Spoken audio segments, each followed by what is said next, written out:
What's up, hockey fans and hockey fanatics out there? Welcome to episode 9 of the Hockey Lounge. It is Monday, June 21st, 2021, and we have Mr. Paul Santi that's back in the lounge. If you want to become a lounge member, hit that subscribe button below or follow us on Instagram, the Hockey Lounge. So, Mr. Paul, what do you think about that intro tonight? I think a little too much Pittsburgh Penguins, man. Come on, there was only a couple of things here. A couple of you things. You had Mario on there. You had Sidney Crosby at least 4 times. Nathan McKinnon should have been at least 8 times, and way too much Connor McDavid. Okay. Way too much Connor McDavid. We're all about jam on this show, man. All about jam. Okay. So you know what? For the viewers, okay, he says there's too much Sidney Crosby. So you know what? Well, he's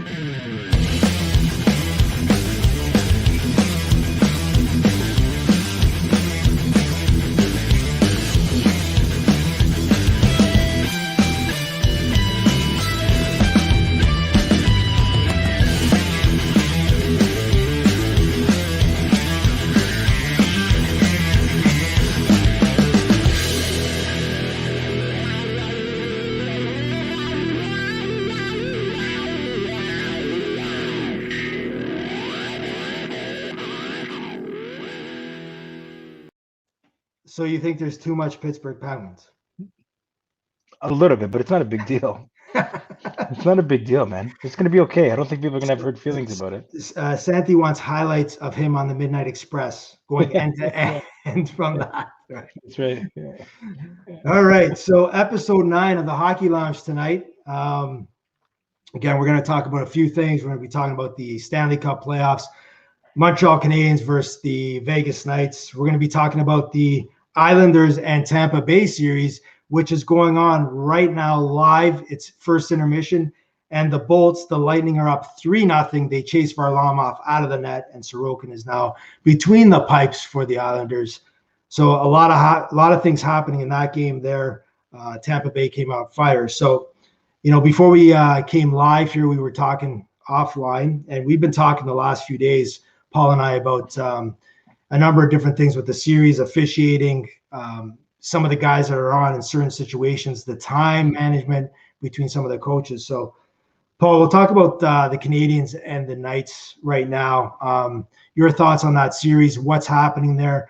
Last night, Nicholas Roy, however you want to say it, tied the series up at 2, going back to Vegas tomorrow night. Your thoughts on the series so far? Well, Montreal surprises me because I don't think they have any business being in it, but they are. So this is like the same thing that's repeated itself probably the last 2 series, right? Carey Price is next level good. He allows, I think, for those that may not be like intimately involved with the game, I think people need to understand that a goaltender of that caliber really allows his teammates to cheat in certain scenarios, because you basically know that he's going to be able to stop a puck that he sees. So as a defender, you can cheat to the off guy and kind of give the goaltender the shooter more often than not, because he's so good. But I think what you're seeing with Vegas as well is like rolling 4 lines. So what line is like Nick Waugh on? Is he on their 3rd line, I think? And he won the game. He got the game-winning goal. You know what I mean? Yeah. And this is a theme that we saw with the New York Islanders in 2 games, one that they lost and one that they won. Matt Martin got a game-winning goal. So I think it's just, I really want to see Vegas win. I like the way they play. I like the way they go about their business. Question the goaltending change a little bit, but I think there's probably some psychology behind it with Pete DeBoer making that call. But listen, Montreal's way further ahead than I thought they would be. I was getting frustrated with the success they were having because I'm sick and tired of seeing it, quite frankly. And it's not because I hate the Habs. I just don't like them too much as a hockey team. But if we take a look, if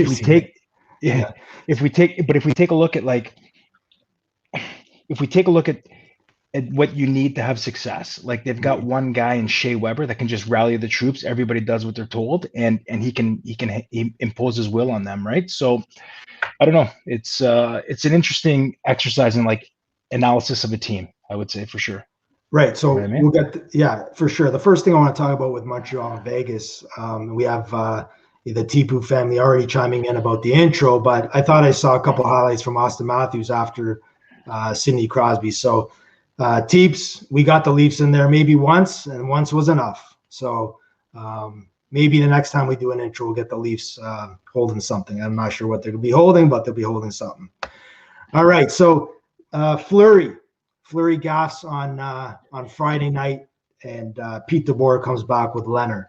And, Leonard playing one game so far in the playoffs against Colorado. First game getting lit up, I think, for 5 goals or 6 goals, or all of them. He was left in for the 7, I believe. And, Fleury gaffs on Friday. Canadians tie it. They win it in overtime. And he goes with Leonard last night. So your thoughts on that? Because that's a ballsy move. Oh, buddy, I was thinking about that. And I don't even have a good response for it because I don't know enough about what goes on in that dressing room in order for him to make that call. Because I think he's putting his nuts on the line needlessly. I really think he's putting his nuts on the line. I'm like, why would this guy do this? Because then it's going to be about him not playing the right guy. So it can go one of two ways, right? The players can turn around and say, like, look at this coach. He's putting his nuts on the line for us. Okay. For sure. And he's taken the veteran off the hook. He's putting himself squarely in front of the bus. And I think, because I thought about this and I said, if I was a coach, would I make that decision? I'm telling you right now, at first glance, absolutely not. I'm not even coming close to that grenade because I think it's a fucking grenade, man. It's a grenade to touch, man. And then the more I thought about it, I said, wow, maybe he's like galvanized the group, okay? Put himself as the guy that's leading the charge, and now maybe these guys are going to go to war without a weapon for him, man.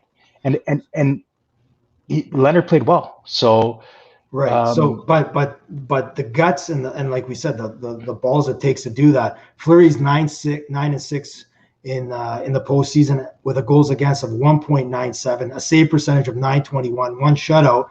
Then you go to Robert Leonard, which is now 1-1, goals against 3.97, save percentage 877. So I don't think that's fair though for Leonard because that game they mailed it in, buddy. Yeah, once it was down 3-4-0. It was over. They're basically like, forget it. Right. Like, let's just. They just came off game 7. The other guys had been rested for like a week. Mm-hmm. So like, yeah. But let's get into the theory here that we got Declan Barry's chiming in tonight. He's saying, Paul, what have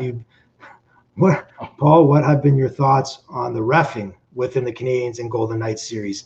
Since we got a linesman here that wears his stripes with his heart, what are your thoughts on the refs? No bueno, man. Like really no bueno, man. Like embarrassing. Like Tim and Sid, or not Tim and Sid, but Tim McAuliffe on his show now is piping off about it, right? Tim and Friends. Yeah, whatever it's called. I haven't seen it for a while, but he's piping off on it. We were talking about it like 3 weeks ago. Yeah. But I sent you a text message on Friday night, right? And I said, throwing opponent violently into the boards is a boarding penalty. End of story, full stop. So I don't know why people are arguing about a boarding call that was made against Montreal. Then last night, Shea Weber gets not only boarded but checked from behind. Okay. Yeah. And there's no call. and that was an easier call to make than the one on Friday night. Shea Weber's number was like the McDonald's side against the boards. But what are these guys doing? And I feel bad because I usually defend referees, but like there is a major problem with the integrity of the game with the shit that these guys allow to happen, man. And it's a cultural thing. Okay. It's a major cultural thing. Oh, let the boys rock and roll. Okay. So do you build your team for the regular season or you build your team for the playoffs? Yeah. And the big physical teams push the envelope until they can get away with it.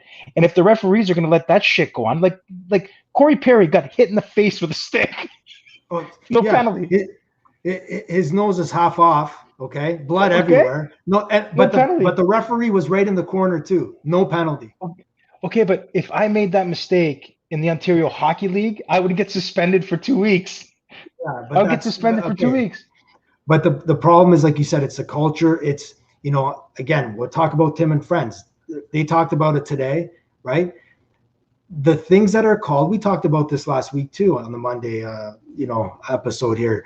The things are calling in the playoffs or in the regular season, they don't call in the playoffs. They just ignore it. So you're right. The integrity of the game is just nonsense. So reffing number one, I don't think you know what you're getting from night to night, correct? No, it changes. That's another thing. It changes every night, right? Right. So they can go out tomorrow night. Like guys, straight up, listen. They can go out tomorrow night and call every little bullshit hook and bullshit tug, and it could be a parade to the box in the first period, and then things are going to settle down. Because in the reffing school, you're like, set the standard in the first period, so you don't have to put yourself in a tough situation and call something that you didn't call in the first, because you can't call it in the third if you didn't call it in the first. Well, that shit's been happening all playoffs, so I don't know what's going on there, but like it can change. That's the whole thing. It changes from night to night depending on the two dudes that are on the ice. Right. So we got D.E. Santiago. Pressure is on the athlete playing. The coach knows his players. I think we talked about character a few weeks ago. Robin has character, but he's not a Canadian, so our media gives him zero fucks. So, I think with Leonard, again, if you look at his career, he's definitely gone through ups and downs mentally. He's had some struggles with mental health, but if you look at what he did to the Penguins back in 2019, he swept them with the Islanders. He's proven himself. And let's be honest here, going into this season with the Vegas Knights, he was supposed to be the number one guy. All signs were Fleury was going to be out of Vegas last offseason, and Leonard was going to be the guy. He caught on fire. We all know that DeBoer is a Leonard fan, right? So, I think you don't even have to be inside the dressing room to understand that if Fleury gaffed like he did, Leonard was going to be in the Nets. Yeah. But we can't underestimate the human element to this and how it affects the rest of the team. I think that's the key to it, man. And like us, none of us are in that room. None of us understand it.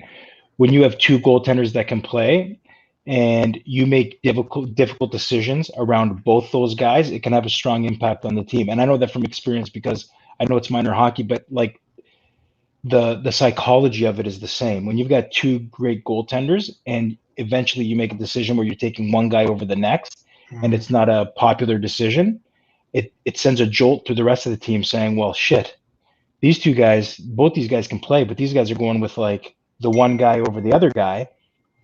Maybe we got to pull our socks up. It can have that kind of impact, especially with those two guys, man. You can run those. You can minor hockey those guys all playoffs every other night. Yeah. And you know what else is a big thing, Nick? Before we go on to the other series, Carey Price. We're not done with this series, though. I know. Go ahead. Yeah. Okay, so Carey Price. How many games? Like this is a really good piece of information for everybody involved with hockey. Yeah. Carey Price barely played this year, right? Like, what did he play? 30 games? 33 games? He had to go back down to the American League to got hurt. He got Concussion. hurt.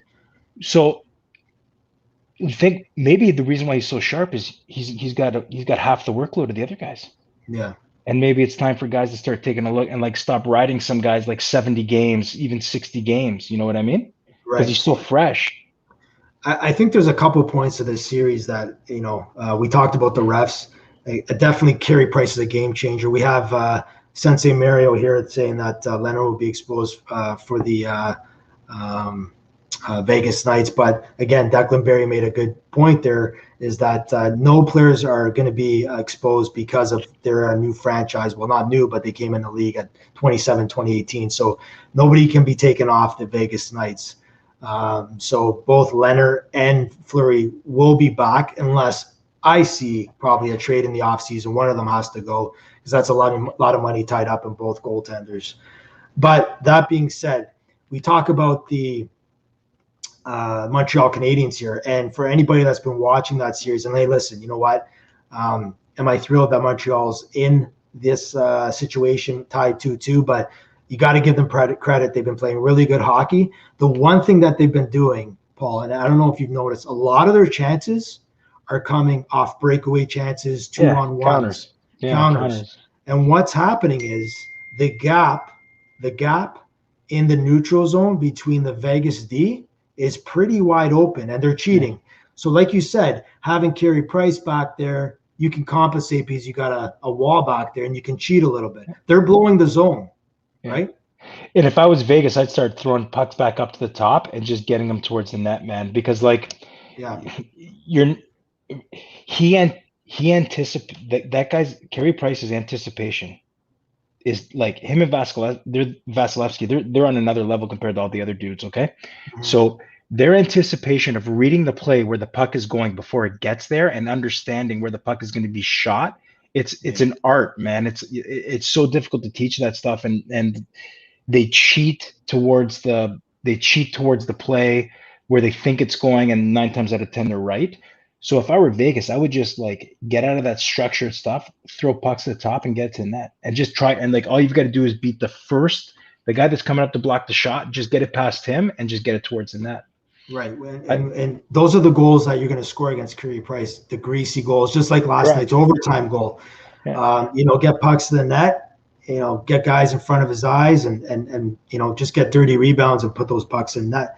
So Declan Berry asked, again, who do you guys think are going to be the top players that teams are willing to give up for the Seattle draft? So I'm not really going to get into that, Declan, because we're actually going to have a podcast about the expansion draft. There are a number of players out there in terms of if you're looking at guys that teams want to shed some salary and maybe Seattle takes a crack at them, crack in no point intended, but takes a crack at them.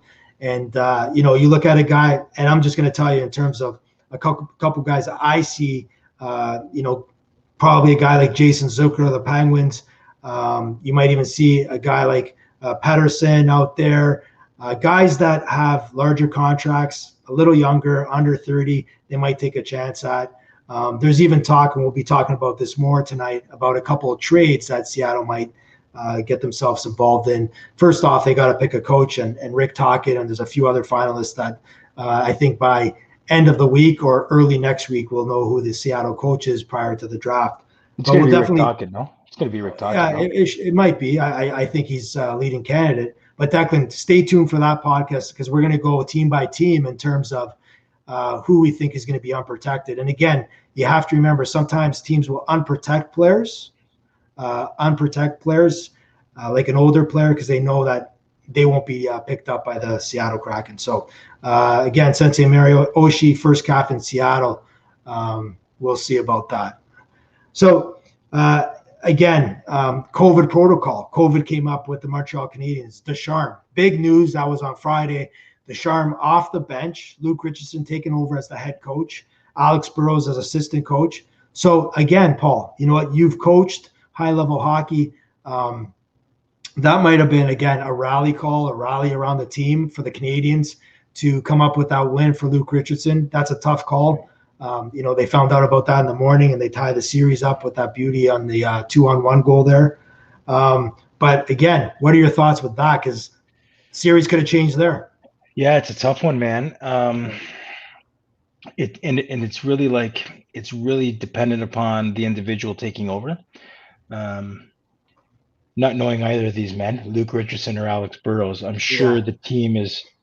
I don't know if the team would have necessarily such a positive impact if Alex Burrows was taking over the head coach based on all the things that you've heard about him in his career. So, yeah, man, it's such a difficult thing, and it's really specific to each team, it depends on the coach relationship with his assistants and things as such.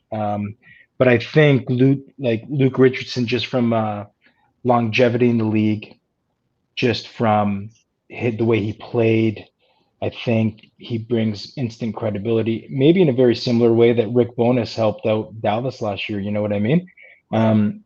With Jim Montgomery getting let go. So when you've got a guy that's been around, like Richardson's been coaching, I think, since 2009 in the league. So he's got the cred.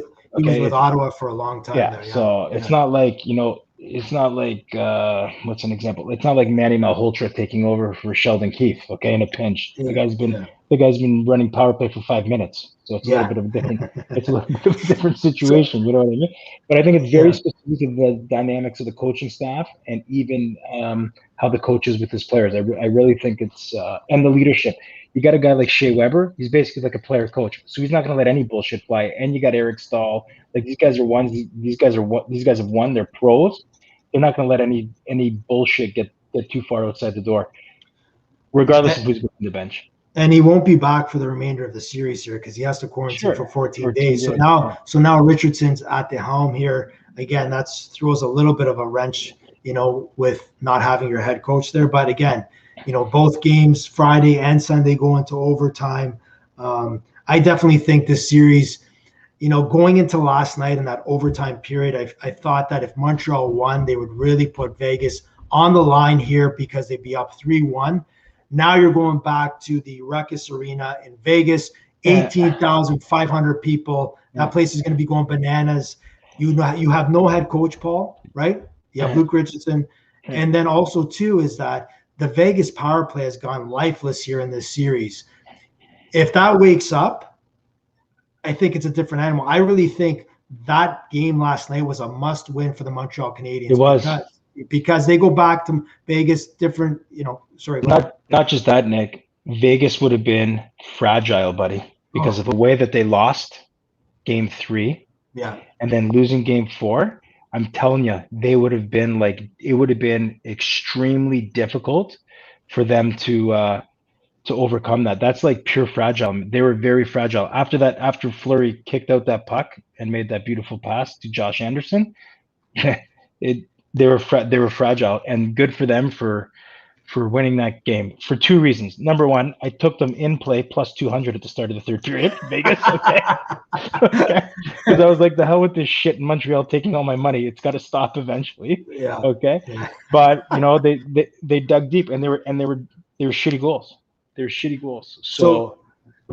So one thing that I wanted to see on the lounge here tonight is that, if you want tips and tricks on the Vegas line here, maybe we're going to have some podcasts with Paul throwing out some numbers. Not sure. Maybe we do that in the beginning of our podcast. We go a little earlier. We can do a gambling show at the start of next season, man. There's some plays that you can turn some money on, man. Yeah. So I guess here we go. 4-0 Tampa Bay. That's a live update. Steve Stamkos on the power play. It is 4-0 Tampa, and Long Island is finally getting what they deserve. Sorry, Islanders fans, enough is enough. So, but why, Nick? They play it, man. They play it, but at the end of the day, sometimes I believe Tampa has the complete team. I was talking about this with my brother-in-law. Talent, yeah, right?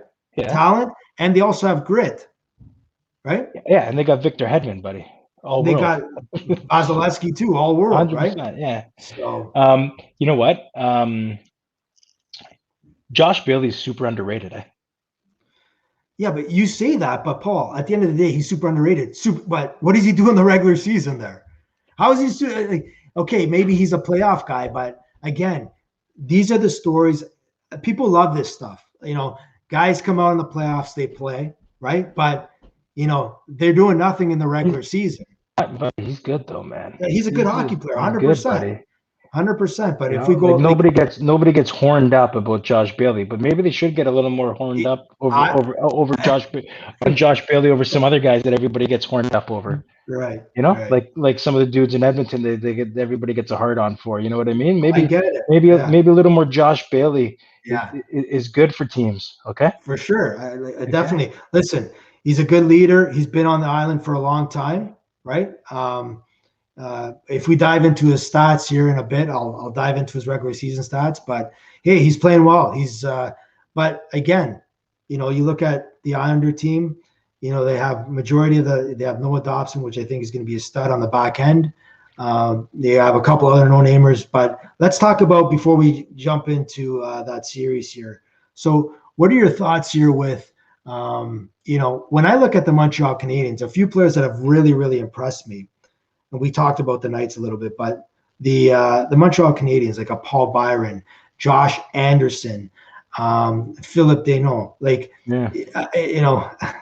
my son teases me about Pizza Deneau all the time, but he does some of these things right, man. Yeah, exactly. And they're not sexy, right? They're not sexy, but right. Those things don't take skill. So if they don't take skill, everybody can do them. So why doesn't everybody do them? Mm-hmm. Okay. Right. It's like, it doesn't take skill to to do the little things and commit and stay disciplined to playing your defensive zone structure and winning like 50-50 puck battles, man. Okay? Paul Byron skates like the wind. Guy skates like the wind, man. Josh Anderson's a beast. Probably a third liner on good teams, on really, really like good teams that have a lot of depth, but plays the game the right way. You know? You got Weber. Just imagine if they had Sergachev from Tampa, because they traded him for Drouin, and Drouin's not even with the team. Yeah. Like, again, their defense is pretty solid back there. Ben Sherratt. But we're talking like, this is the beauty, right? Yeah. And I think like, I think it should be like a watershed moment for GMs in the league. Everybody that wants to go top heavy with like these top 5 guys and pay them millions and billions of dollars. We're talking about the third and fourth line guys. That's what we're talking about. Minnesota is going to make the same mistake and pay that rookie of the. They're going to give that rookie of the year, that Russian guy. They're going to give him a 7-year contract after 1 year. After 1 year, 56 games. In a bullshit division where you play the same goddamn team 7 times. They're going to sign the guy to 7-year contract, Nick. Okay, and they're going to have a ball and chain tied to their ankle. Okay, if the guy doesn't pan out, and they're doing it because they're scared shitless that he's going to go back to Russia. So why don't you just sit there like Lou Lamoriello style and say, "Fine, va fanculo, leave." Why don't you sit there? Why don't you sit there like George McPhee and say, "Give me all these outcasts. I'll build a team. I'll build a team, and whatever our strengths are from what we build, this is how we're going to play. We're going to play based on the guys that we have." But the guys that we're talking about are all third, fourth line guys that win faceoffs with 30 seconds left, that kill penalties. Matt Martin scored a game winner. Matt Martin was on the ice in game 4. Yeah, and let's talk about 2 minutes left. Let's talk about the series before tonight. You know, we were going back and forth on that about having the identity line, Clutterbuck, Cizikas, and Matt Martin on. I think they were down a goal. They were down a goal with 3 minutes left, and Barry Trotz threw those 3 guys over the boards. What a beauty. And I called you, and I said, Nick, do you see who he just put on the ice? Yeah. Do you see? Meanwhile, and I don't want to make this Toronto-centric, but this is just an example that comes to mind. Meanwhile, when the Maple Leafs were down a goal against the Montreal Canadiens, Austin Matthews was on the ice for 3 minutes and 30 seconds. We might as well have had a 2-minute buzzer going, like it was at Elgin Barrel. Okay, he was on the ice for 3 minutes and 30 seconds. It's a joke, man. It's house league hockey. You do that shit on Mill Pond. So we got a stats here from Burlon. Thank you very much, sir. You're awesome. So Bailey, 511 points in 919 games over the course of 13 seasons in the NHL, 0.5 PPG, and he gets no love, but makes $5 million all-season performance. So you got me there. I've always liked his shot. He's a good skater. He plays hard. Nobody pays attention to the Islanders, Nicky. Well, but that's why, because again, they're in Nassau, right? You know, who have you ever seen Long Island before? So, anyways. You're not sexy, man. Thank you for those stats. So New York and Tampa, we just talked about it. Another thing that was really evident on Saturday night with Tampa and the Islanders was the cycling and the puck control of the identity line, the Islanders. At one point, they had McDonough on. He was in his own zone for 2 minutes and 21 seconds. And he got gassed. You want to know why? Because he's 5'11", and Matt Martin is 6'3". So 90% of the time when there's a 50-50 battle, he's going to struggle against those guys. Right. Going back to the whole concept, Nick, we've been talking about it since the start of the playoffs. You have to play those guys to make it tough on the Ryan McDonoughs. Because if you get Ryan McDonough 3 times a night on a 2+ minute shift, it takes him 10 minutes in real life to get back to normal. 100%. So this is, again, we go back to last Monday, what we were talking about, Paul. These superstar teams, the Colorados, the Oilers, okay, the Penguins, not much the Caps, the Leafs, okay? So if you look at their style of play, it's run and gun. It's north and south, okay? So these teams that control the puck below the dots, below the line, and for any of these guys that are watching right now that have coached with me, if you play for me, it's all about controlling the puck below the dots in the offensive zone, cycle the puck down low. And also, too, when you're cycling that puck down low, Paul, right, you're able to get the change on the fly. You're bringing in guys and you're wearing down the opposition. Correct. And this is what this playoffs is about right now. You're seeing it. You're seeing it with Montreal, Vegas, Tampa. They're playing that cycling game, and the Islanders. I know you love that stuff. 100%. What do you call yourself? A hockey? What is it? A hockey purist? Yeah. Yeah. We got to get some T-shirts made. Which means I'm not really a fan of any team. I just love seeing the game played the proper way, right? And like Barry Trotz throwing out that's like his fourth line, isn't it? Or is Casey's? No, that's his fourth line. So like that's the way it's meant to be played, man. And those guys serve a role, and like you don't alienate the bottom half of the dudes. You don't alienate the bottom six guys because they're never on the ice. They're completely engaged and they'll do whatever it takes to win. And then what happened the next night, or what happened the next game?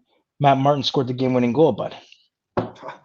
Which was absolutely crazy because I just shook my head on the couch because I just can't believe it. But anyways, Julian has a comment today. Habs D has been solid. You can't get the puck over the blue line without a stick on it. So again, it's But I think they're emancipated 100%. By their goaltender. I think they're really emancipated by their goaltender. They do things they probably can't do without that guy back there. 100%. If you have another guy back there, they're not playing the way they are, right? So 100%. It's the confidence of the team. When you have confidence in your goalie, you're able to cheat. You're able to blow the zone. You do things a little bit more loosely than you would if you have another tendy in the net. Like Nick, if they get knocked out, Carey Price should still win the Conn Smythe.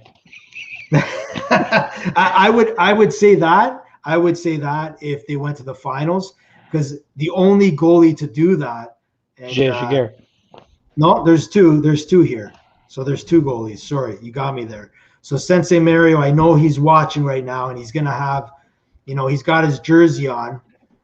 You know who Sensei Mario is? He's hiding in the wings here. He is a Flyers fan. There's two goalies that have done it. Ron Hextall against the Oilers in the 80s, and then your J.S. Segura against the Devils. Yeah, for the Ducks. So if they made it to the finals, Paul, I definitely would give that the price just for getting there, right? I say it as a joke, but I'm really not joking. I know you're not. I just want you to know that. Yeah. He's still the Conn Smythe winner, man. Those guys have no business. So how about I was talking to a friend of mine yesterday and he made a comment to me about the save. I believe it was Ryan Pollock. Well, I think it was that made the save, right? Yeah. The guy who's the best defenseman on New York and would be the best defenseman on 90% of the teams. We don't know how to say his last name. Okay, there you go. Are we talking Pollock? Or are we talking Pollock? Pollock. Okay, so he made the save there, right? Yeah. Yeah, with the McDonough spinorama, that was like awesome. I think he pressed the red button on his controller a few times. Sure. That spinorama. It was NHL 21. But it was ice hockey, the fat guy. It's got to be the skinny guy. The fat guy just laid bombs. I love that guy. Big clapper though, buddy. Big clapper by the fat guy. You gotta take it easy on the fat guys, man. Yeah. Oh yeah. Blades of Steel. That was good too. You remember that? Yeah. But if you're looking at that save by that defenseman, he actually used his hand. Okay, so the question that was brought up to me yesterday was, it's not a question. It's not a question. He didn't cover the hand with this puck. No. I get it. No, I get it. But still, the question was, if a player pushes the puck, even though he doesn't close the hand on the puck, should it be a penalty shot? No, it's the rule. The way it reads, it's got to close the hand. That's it, because it's designed to do a smother motion. It's not designed to you can whack it. Yeah. It's the rules designed. You got to smother the puck, almost like a goaltender, because you want to get the whistle. You got to cover it. If it's covered, it's an automatic penalty shot. If you whack it, if you kick it, if you head it like a soccer player, no penalty. Yeah. Okay. Yeah. So, do you think now it's 4-0 Bolts right now? It's been they came out on fire the first period. They scored right away the first shift. Stammer scored, so he's got 2 tonight. we know how Long Island is, Nassau Coliseum. The Islanders, how they play, their fans are just absolutely nuts. Do you think this is over, or are we going to see a seventh here? I don't know, man. It's a tough series to read.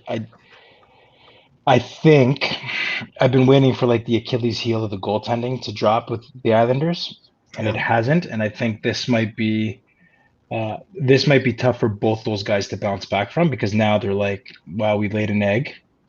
Sorokin might go into the net, shit his pants, right? Conference final game 6 elimination game, hasn't played in 3 weeks. Yeah, he's playing right now. He's playing now. Yeah, he got pulled, but started. Fair enough, yeah, but he hasn't started, right? Yeah. So it's a big thing, and he's a young guy, so he's never been in that spot before. I just think, when we had the show, I think last week with Julian on and Alfie, I want the Islanders to win, but I just think Tampa's too good, and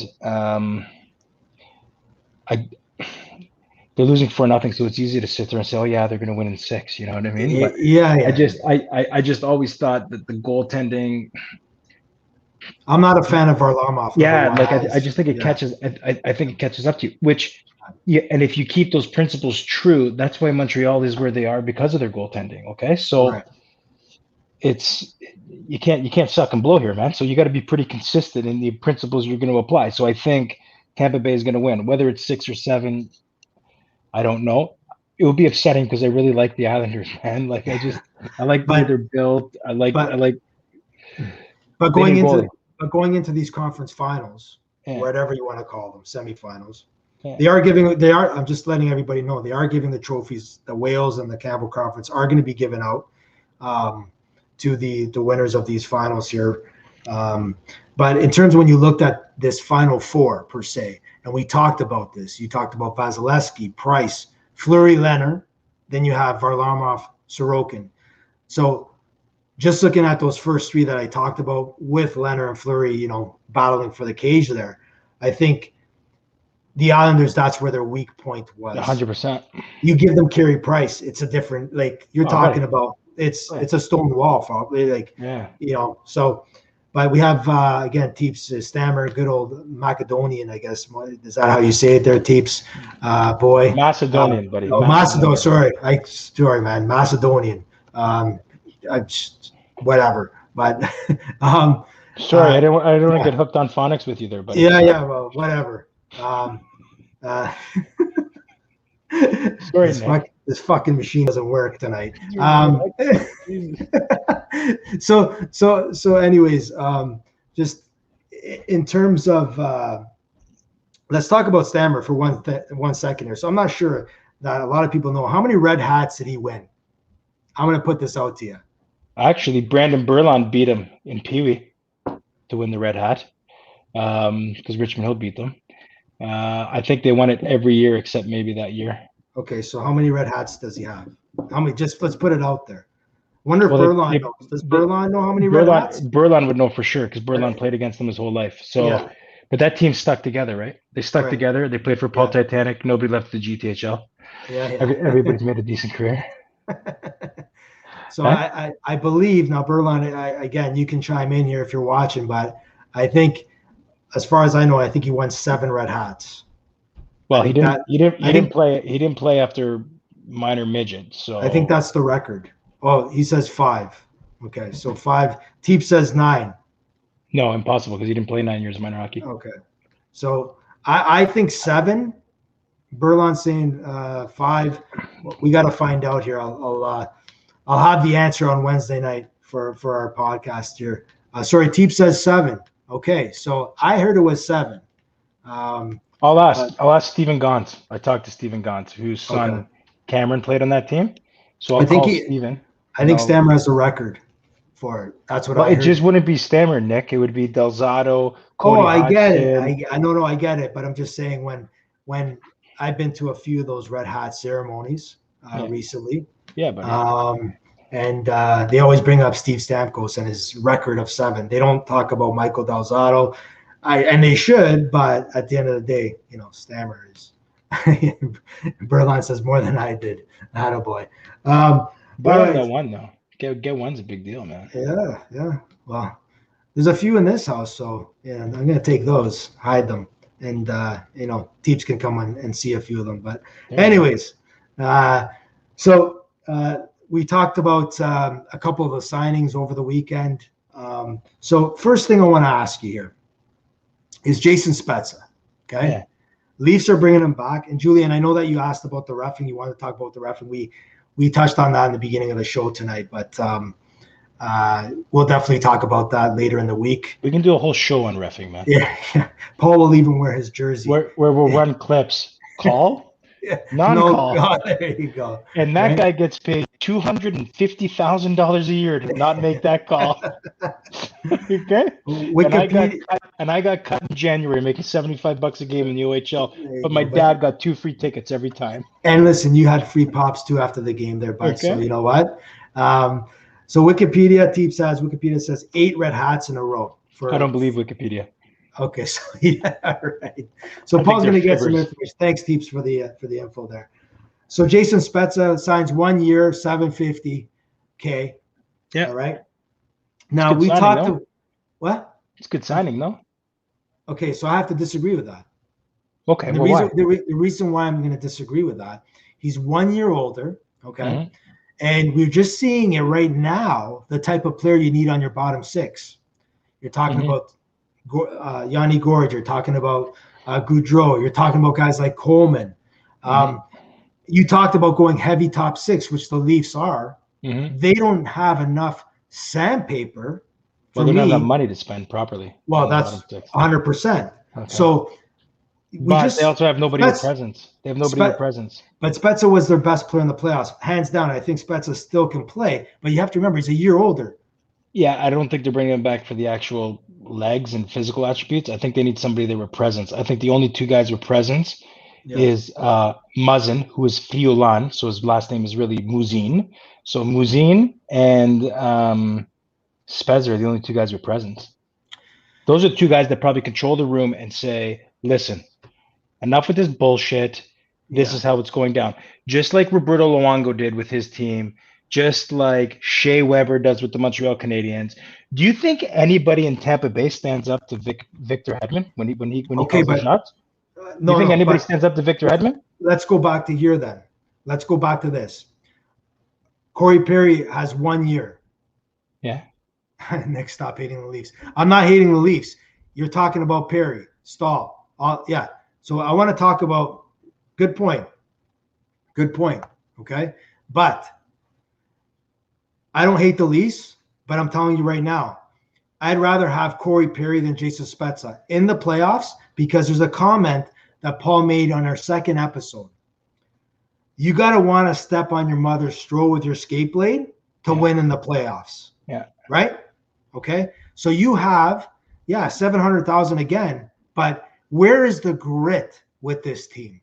Right? Where is the Matt Martins, which they had, the Casey Cizicases? I understand Spezza played well, but is that the player you need to get over the hump when you still probably going to carry Marner, Matthews, Nylander, all those guys, right? And then, Sensei Mario said, bring this up, and we're not going to make it Leafs all Leafs here, but Spezza signing by Dubas, I believe, is a prelude to him moving Kerfoot. So how can they move Kerfoot?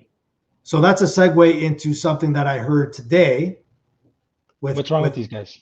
They just run numbers into the algorithm, spit it out, and make bullshit decisions. You're going to get rid of Alex Kerfoot? Okay. You're going to get rid of. Okay. You think Jason Spezza is a shitty decision? Yeah. They're going to get rid of Alex Kerfoot. Okay. So the only guy that did shit properly and played his balls off. They're going to get rid of Alex Kerfoot, and who are they going to replace him with? Okay. So here's the thing. So there are rumors out there again. Santiago, I do not hate the Leafs. I hate the Habs even more. And for my buddies that like the Habs that are viewing it, I'm sorry, but I just don't like the blue, red, and white. But there are rumors out there that they're looking at Seth Jones, okay, the Maple Leafs, right? And to get Seth Jones, it is 5-0 now. I'm telling you, they're just really taking a beating on here. Trotz already has no neck. He's going into his shell right now. So there's a rumor out there that Kerfoot could be packaged with another player and some draft picks for Seth Jones. What are your thoughts on that? I know. And then Julian says Simmons, they just don't play him. But Simmons is on a 1-year contract. Who knows if he's coming back? I took a lot of flack for Simmons, man. People could give me the business on that. Yeah, but again, that's Simmons. I like Simmons. I think he's the type of player you need. Yeah. What's the difference between Simmons and Josh Anderson? Really, when you break it down, Josh. What? Oh, come on. Okay, 5-7 years ago, Wayne Simmons was exactly like Josh Anderson. You don't need Wayne Simmons. You don't need Wayne Simmons to beat Josh Anderson on the Toronto Maple Leafs. Let's get that abundantly clear. No. But if you play the guy 4 minutes a night, then he's not going to do anything for you. But that's it. 100%. So I'm a fan of Simmons. Yeah. I understand, Nick. Hold on, before I get fired up. Okay, gotta take a breather. All right. Okay, and we're 46 minutes. This was a 45-minute show. I'm sweating, but it's okay. And it's like 9 degrees up here in Collingwood. I think it's going to snow in about 5 minutes. Anyways, so hear me out. Yeah. What's the point of trading Alex Kerfoot to get Seth Jones? You're not bettering your team. Okay, you're bettering the back end, but what are you going to do up front? Now you're even softer than you were 15 minutes ago. So what's the point? So why don't they just trade one of those 5 dudes that are all the same and get a guy like Seth Jones? And you're not even getting him at like peak. You better hope that last year was an anomaly and you're not getting like shitty goods. So Seth Jones. So what? Everybody in Woodbridge says let's go get Seth Jones and get rid of Alex Kerfoot. What's wrong with these people? It's not funny, man. No, but okay. No, but it's not funny, man. I get this is the bullshit. Why they haven't won in 40 years for Christ's sake. Okay, so Hyman. It's basically Hyman is Gonski. Okay, he's a third liner, man. He's a third liner. Right, but now if he grew up in Minnesota, nobody'd even be talking about him. But because he played in the GTHL and he's on the first line because Babcock put him there, everybody's talking about Zach Hyman. Okay, but again, then you don't sign him, you're losing grit too, right? So fair enough. I just don't think he's the right type of grit. I think. Listen, I think Kerfoot is a nice addition to that third line or fourth line, wherever you can put him or whatnot. I think losing Hyman, I don't think he's a $6 million player, but I think losing Hyman is definitely going to hurt the Leafs, right? We'll move on from that, but in terms of we'll get into the expansion draft in a couple weeks here, and we'll talk about some of the free agent signings where they might go. We're gonna be live for everybody on free agent day as well. We'll be doing a review of the draft. So a lot of things coming up for the Hockey Lounge. We're just sort of in the beginning of this, 9 episodes in. We've been talking about the playoffs. We've been having different players on, coaches, refs, and all that fun stuff. But we're really getting into the draft and expansion and free agency. So look out for those episodes. They should be pretty fun. Another rumor here is Jack Eichel. We talked about Jack Eichel Friday. All the rumors are that this trade is going to happen sooner than later. There's a bunch of teams that are interested in him. I just heard again tonight, one other team has popped up, the Chicago Blackhawks. But 4 teams that I'm hearing that are really in the run for Eichel services right now are the Washington Capitals, the Anaheim Ducks, the Chicago Blackhawks, and the Columbus Blue Jackets. There was a rumor the other day in terms of him going to Washington for Kuznetsov, Connor McMichael, and a couple of draft picks. The Ducks are looking at giving some of their youth away, maybe for Eichel. Who knows what the Hawks would give up to get him. And then Columbus, again, the interesting thing about Columbus, Paul, and I'm going to bring this up to you, is there are rumors that Laine will go the other way. So you're trading bad character for bad character. Yeah. So Jack Eichel has got to go to a place where he shows up and Jonathan Taves grabs him by the throat and says, Welcome to Chicago. This is how we don't do business. If you don't like it, get lost. And he can do that in Anaheim because Ryan Getzlaf. You think he's going to stand up to Ryan Getzlaf and give him all the business? Yeah, we know that. Yeah. Okay, so he can go there. Ovi won't tolerate any bullshit there. Chicago, Jonathan Taves will slap him around. Columbus would not be a good fit because you don't really have a guy that has presence that can control the room. It's like So such a critical thing, but you take a look at all the teams that are doing well. mhm. You can all we can all just by like looking at these guys' personalities from 10,000 miles away through TV say like, would you stand up to Shea Weber, Nick? Would you stand up to him? Well, the guy on the Tim Hortons commercial says he's a first star or whatever Hall of Famer. I think that guy has too many Tims, right? So, but no, again, you're absolutely right. So let me put this out for you and the viewers about Jack Eichel. I think this guy is he's better than Phil Kessel, but I think this is what he's like a Kessel because he needs to go to a team. It's 6-0 now, Tampa. So they're really turn it off already. Let it go, buddy. Save your data. What are you? No, so in terms of Kessel and Eichel, you look at Kessel. He was like the main guy, him and Phaneuf with the Leafs, and then he went to Pittsburgh, and he was like the sixth guy in the room. You had Crosby, Malkin, Letang. You had Matt Cullen. You had guys ahead of him, so he didn't have to talk to the media. He could just play his game, right? And he eats cookies, man.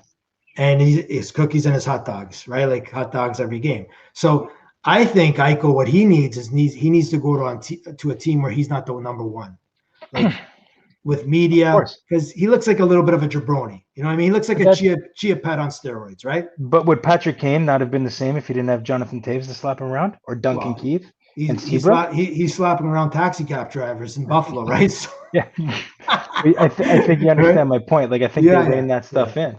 So he's in the same boat, and Laine's in the same boat. Pierre-Luc Dubois hopefully can get that from like Blake Wheeler and those guys in Winnipeg. But like it's so obvious when you just take a look at all the teams that have gone quite far. Like you think anybody's standing up to Carey Price in Montreal? Right. So let's talk about again the teams that are far here. Okay. Yeah. There's a shellacking happening in Tampa tonight, but you got Victor Hedman, like you just said. I love that guy. Yeah. Hall of Famer for sure. He's a big man's Nicholas Lindstrom. That's what he reminds me of. Then you talk about Alex Pietrangelo. Okay. Of course. That's the guy in Vegas. Yeah. Stud. Okay. He's the guy, right? He's the guy in Vegas. And the goaltender. I think the goaltender may be too, eh? Fleury, I think, may. Okay. But I'm talking about D here, right? So you're just talking about D. Okay. Yeah, sorry. D. So the teams that might be in the conference finals here have the big D. Like they're studs. And then you talk about, Montreal, Shea Weber, he's been hurt. I even like Petrie as well. I think he's a good defenseman. So there are a couple of D out there, Paul. You talk about Dougie Hamilton. He's been given the green light to talk to teams. Yeah, he's good. Then you talk about Ekman Larson. And nobody talks about him because nobody watches him. He's in Arizona. Yeah, right? I know he is. Billy Armstrong, Richmond Hill guy, man. Right. Yeah. Heavy contract. Yeah. He's the captain of the team. Asked for a trade last year, but I think they mismanaged him because I think when Billy got there, he's like, "Listen, pal, we're gonna ship you to town." He's like, "Nope, Boston or Vancouver." Yeah, exactly. He put the chains on the trade, right? So, but again, there are a lot of heavy D out there. If you're in the market for D, and we're seeing this with the Final Four, and at least three of them, the Islanders have more of a no-name defense that people are getting to know now in the playoffs. Including the Hockey Lounge. Including the Hockey Lounge, yeah, right, for sure. Pulak, Pouch. Who knows what's happening over there? But he'd be the Leafs number one D. Exactly. So let's Nick, get your thoughts. We should do a poll. People from the 400 to Highway 27, from Highway 7 to Major Mac and Woodbridge. If you were to say Ryan Pulak, would they even know? Would they even know what you're talking about? Listen, they're still looking for Solomon to take the power play. Okay. Right? But if you mention the name Dan Daoud, they'll tell you exactly who he is. He still coaches in Markham. He's a coach for the Markham Waxers. So Dan Daoud, if you want to get his autograph, he's out there.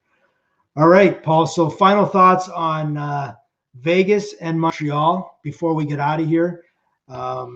And Tampa and New York, like I said, there's a shit kicking going on in Tampa. It's 6-0.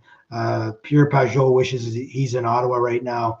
But what are your thoughts here? Is this the end for Long Island, or are we coming back to Tampa? And then what's happening in the for anybody that's going to put some bets on tomorrow night's game? Let's hear what Paul Santi has to say. Vegas -1.5. Vegas -1.5. Don't even have to think about it. Don't have to think about it, man. Right. That's just the play. I've got 14 straight games against Montreal. I'm not going to stop now. Got to try to make some of that money back. Or what I've started doing is actually waiting in play, so then I can get to better odds because it usually goes 0-0 well into like the first or second. So if I can get Vegas at anything like -150, I jump on them right away. And as soon as they go down a goal, I jump on them right away as well. Because I'm really bearish on Montreal. Series, I think Tampa wins.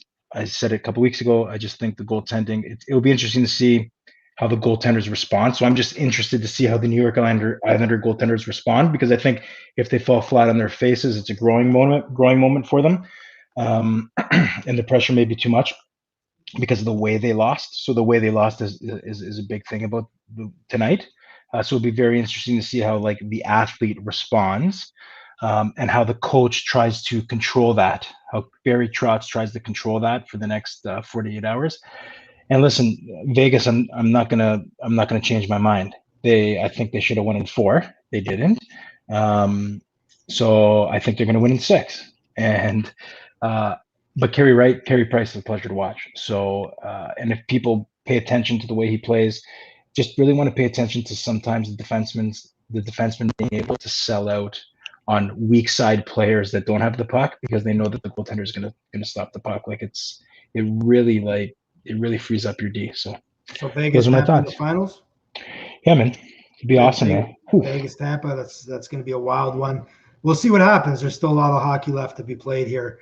So first off, I want to say thank you to Ben Stonium. He made the video for the Hockey Lounge. Thank you very much. He's out in the States. Thank you. Secondly, Paul, thanks for coming on the lounge tonight. It's been an awesome discussion.